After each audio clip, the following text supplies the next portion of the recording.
With the aim of challenging again for domestic titles and big European competitions, Arsenal were actively involved in the last summer transfer window, but which Arsenal players are set to star this season in the Premier League and Champions League? Let's find out.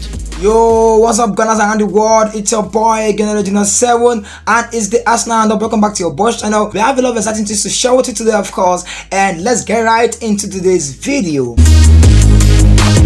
The success of every football team, especially the ones in the top flight, does not rest on only the attack alone, nor the midfield alone, but also the defense.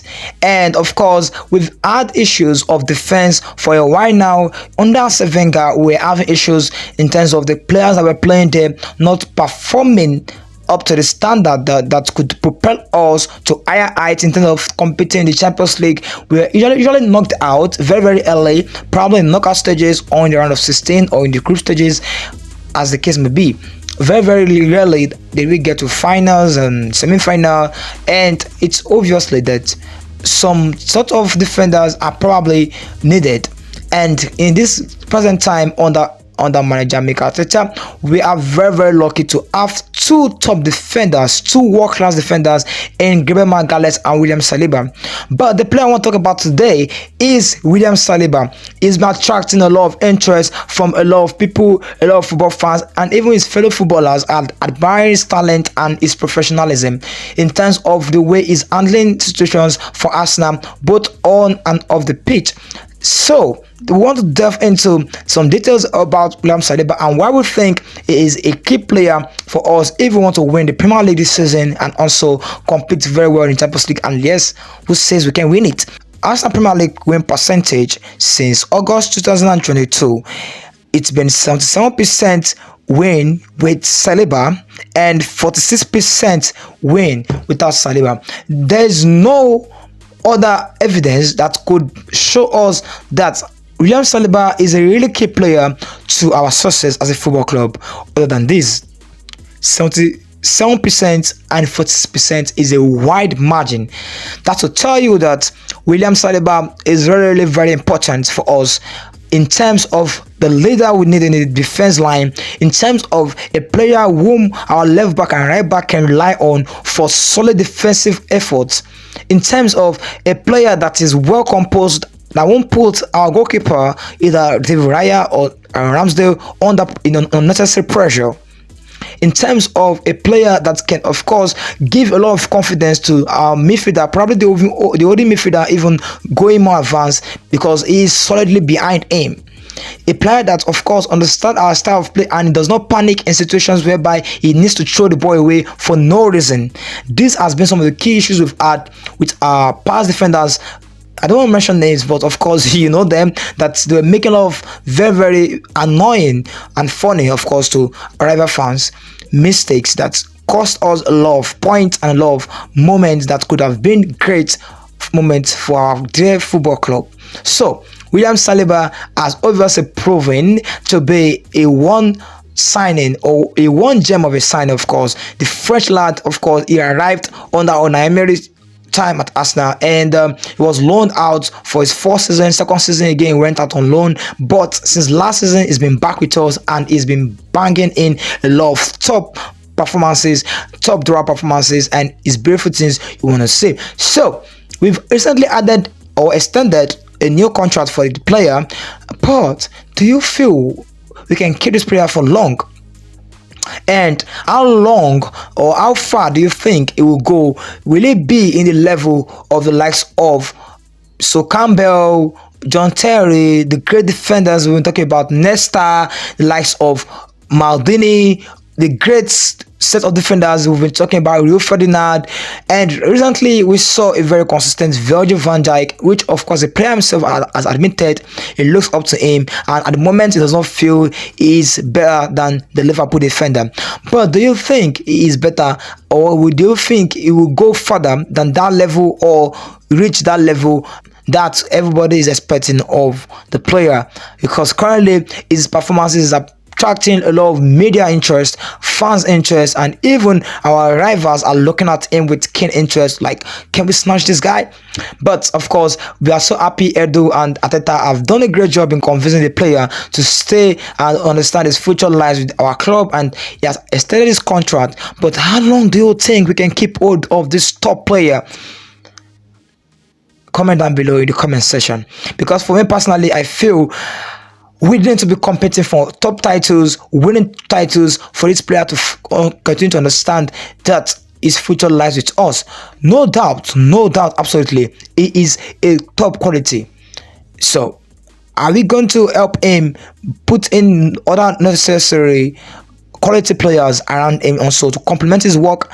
That's what it has been doing. That's why we have the likes of Jurrien arriving to support him. He's a very international defender too, like himself. And also we have Gabriel Magalhaes, a very top player too. In the fact, there's a lot of comparison in their performances and ability. And also we have the likes of Zini, very composed at the back. And also we have the likes of Ben White, who is very brave. Of course, you know him. He's also very top.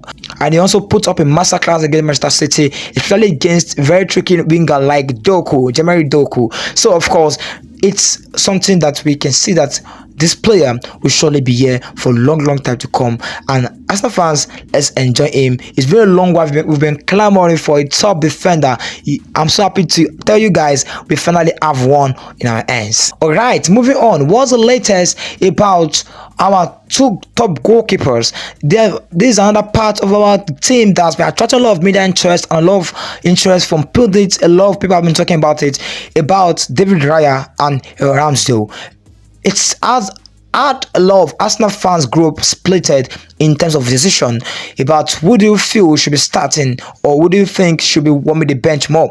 And Mikel Arteta himself has had this to say after Raya's performance against Manchester City. He said, "I think he was excellent. He can misplace one or two passes. I demand him to stop the ball when he needs to get clarity, to get understanding, to provide the opponent, to provoke the opponent. Overall, the way he controlled the box, the areas, how dominant he was, how high he played, I thought it was excellent. I love players with big courage, and David certainly has that." So, happy guys, the manager himself is very confident in this player's ability, and he feels the player is doing enough to warrant his position. Of course, we've noticed certain things he's been doing better than Ramsdale in terms of the calmness, in terms of reading situations, trying to look at where to place passes to. I feel he has a slight advantage in that aspect, but Ramsdale for me has more understanding of how we want to play the game in terms of the courageous passes is to tread into the midfield. I feel David Raya loves or exhausts more in long passes, distributing long, why Ramsdale is so brilliant in spotting short ones. That's my own personal opinion. So that's what I want to hear from you two guys, Arsenal fans. What's your opinion about Ramsdale and David Raya? Would you feel Arteta should be playing more in the long run, especially the fact that we are competing in top titles, top competitions this season, including the likes of the Champions League, the likes of the Premier League, and other top competitions Arsenal feature in? But basically, we have the Premier League and the Champions League, and we have two top goalkeepers. So would you feel should be playing both, or would you feel should play one and the other play the other? Comment down below in the comment section, because it has been attracting a lot of interest and debate in the world of football that Arsenal have two world-class goalkeepers. And this is probably the first time we are having this kind of situation, and some people are saying that it's probably the first time a Premier League team is having this kind of situation, having two top world-class goalkeepers in just one team. Of course, for me, I have always had the opinion that this could only work for us if both of them are spoiling each other, getting the best out of each other. According to Athletic, there is no sort of problem going on between both of them. They are seeing each other as competitors, not as bad rivals or any bad blood between them. But let's just see how both of them are able to spoil each other up to give us the best performances week in, week out, when either of them turns out to be the one in the goal for our football club. Hi guys, it's a wrap for today, and I would love to see you in our next video. And you might want to follow your boy on socials, Instagram Junior7, and you can also subscribe to our channel so that you don't get to miss any latest Arsenal news and top stories that are so exciting here. So please share also to your friends and follow Arsenal fans so that nobody gets to miss these big top stories we share here on Arsenal Roundup. And don't forget to turn on post notification so that you also don't get to miss our top stories on this channel. Alright guys, I will see you in our next video. Until then, your boy is out.